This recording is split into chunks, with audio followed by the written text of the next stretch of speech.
I am the official spokesperson of the Democratic Party in Libya. On behalf of the Libyan people, I would like to thank the British people and Her Majesty's government for helping us getting rid of the brutal dictator Gaddafi. Getting rid of Gaddafi was nothing short of a miracle. We'll always be grateful to Britain. I believe that the Conservative Party, which helped us in this respect, stands for freedom and human rights throughout the world.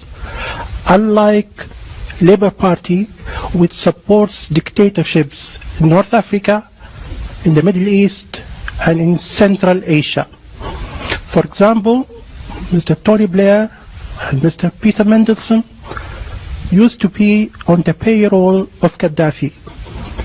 They are still on the payroll of dictators in the Middle East and Central Asia.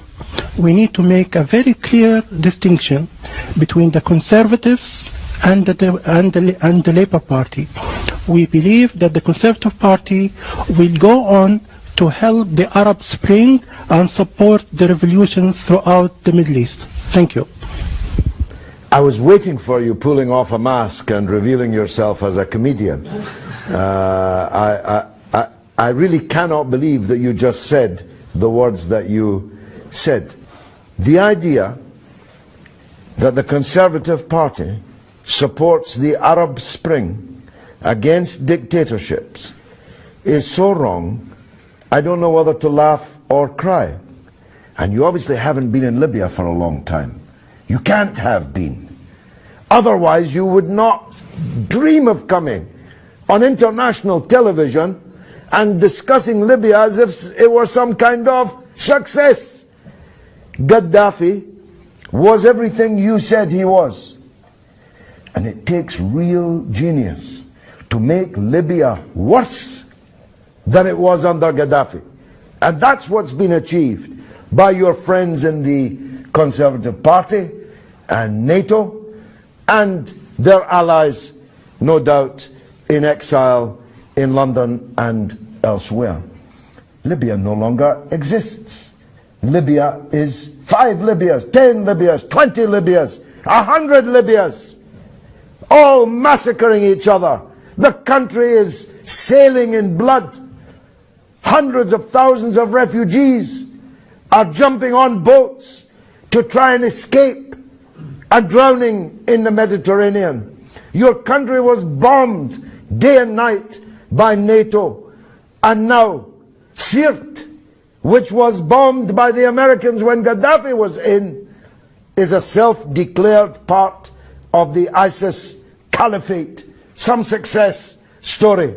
ISIS, Al-Qaeda, one brigand group after another, taking control of the airport, of the parliament, chasing out the government. How many prime ministers have you got? How many foreign ministers? It's an absolute catastrophe, Libya.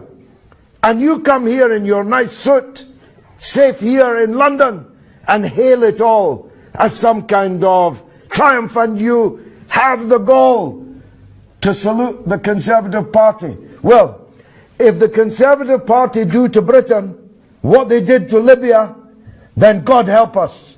God help us. Because they destroyed your country, which no longer exists.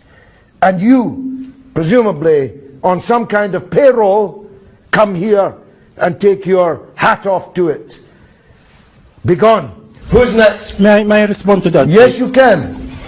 I am on the payroll of nobody, unlike you, who used to be on the payroll of Saddam. No, I've never been on Saddam's payroll, and I don't believe you're not on a payroll. You look very prosperous. How do you earn your living?